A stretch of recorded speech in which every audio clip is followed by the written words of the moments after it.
Welcome back to the channel everyone. Thank you so much for the support I've received for my latest remake, Bulldog. This video was a massive undertaking, but I'm extremely proud of the end result, and I wanted to show you guys the behind the scenes work that had to go into this production. Before filming even began, I had to carefully analyse the original episode down to the last detail. As you can tell, I strive to be as accurate as possible with my remakes, right down to basically every prop and camera angle being a direct recreation of the original.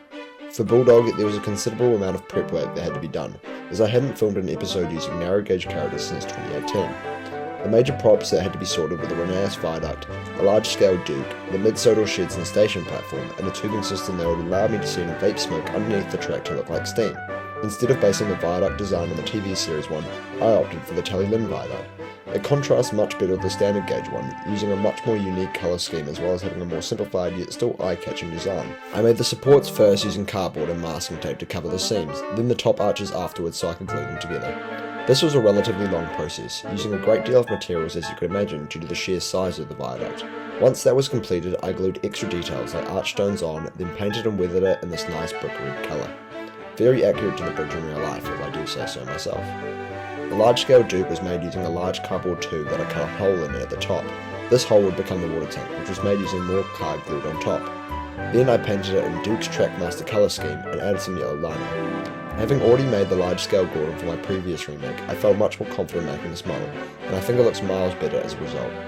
The mid-sodal sheds were super straightforward to make, just a simple cardboard shed with roof tiles glued on, then painted and weathered. The platform was made using matchsticks glued to a strip of cardboard to give the impression of wooden boarding, then was finished with a nice coat of brown paint. The tubing system was made using a half straight that I drilled a hole into.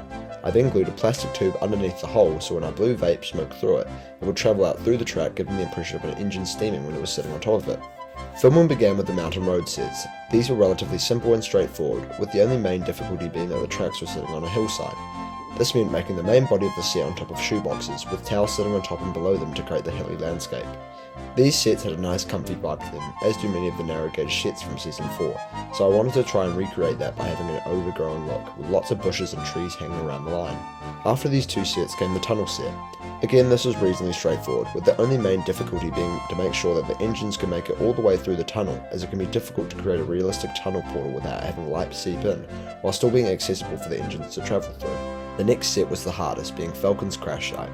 This was again made using shoeboxes with towels draped over them, creating the main landscape. Then came the grass mats, tracks, ballast, rocks, bushes, trees, the fences, and finally the workman's cottage sitting atop of the hill. I made the rock face back at the end of 2022 for my Gordon and the Famous Visitor remake. These were made using plaster of Paris poured into a latex rock mould. Once the plaster had dried, I broke it up into pieces and glued it onto two massive triangular pieces of cardboard. When I was happy with how it looked, I painted the plaster using a range of colours and consistencies to create this very worn and realistic rock pattern. This is a relatively simple, cheap and practical way to create rock faces, and I would highly recommend giving it a try if you need one for a video. To achieve the crash, I placed a switch track that was diverted off the side of the cliff, covering the end with bushes and the fence so it wasn't super obvious that Falcon was just being diverted off the track. I then attached some fishing wire to Duke and pulled him forward so that he would push Falcon off the track without the fishing wire being visible. I also had my sister on the vape tube sending smoke through just as Falcon had crashed off the edge. After about 10 attempts and Falcon falling off the tracks at least twice, we finally got the take I was happy with. I knew this would be the make or break shot for the whole remake, and I couldn't have been more pleased with how it came out. Then came the viaduct set.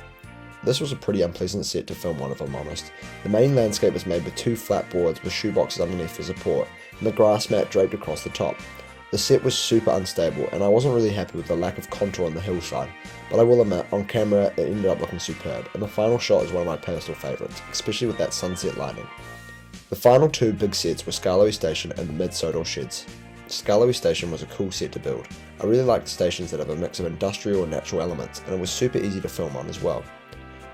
The mid-sodal sheds was probably my favourite set in the whole remake, taking a whopping 6 hours to build and using up just about all my ballast and fake scenery. I probably went a little too hard on the detail, but this gave me more breathing room with camera angles, as I could film from basically anywhere on the set without there being any noticeable gaps or lack of depth. The wide shot of the engines working has to be another one of my favourites. Then came all the minor scenes and sets. I made a pretty pared back Tomas shed set for the opening scene, then I filmed the portrait shot, the close-ups with the human Lego figures, and the large-scale Duke shot. This took a few tries, as I had to hold the cup with the very tips of my fingers so you couldn't see them. The final shot I filmed was the POV shot inside the tunnel. Probably my least favourite shot in the whole remake, but it is what it is, and the end result isn't totally terrible. The whole episode was shot in just over a month at the start of 2024, and despite some foreseen challenges, it was a relatively fun shooting period, with some of my favourite ever shots and sets coming out of it. Editing was pretty straightforward, as it is for most remakes. I edited the whole video with the actual episode playing in the corner so I could get every cut basically spot on to the frame, continually trying to recreate this episode as accurately as possible. Once that was finished, I did a final colour grade and some minor touch-ups, and boom, I was finally done and dusted. Once again, I am so proud of the final remake, and I think it pays tribute to the original episode beautifully.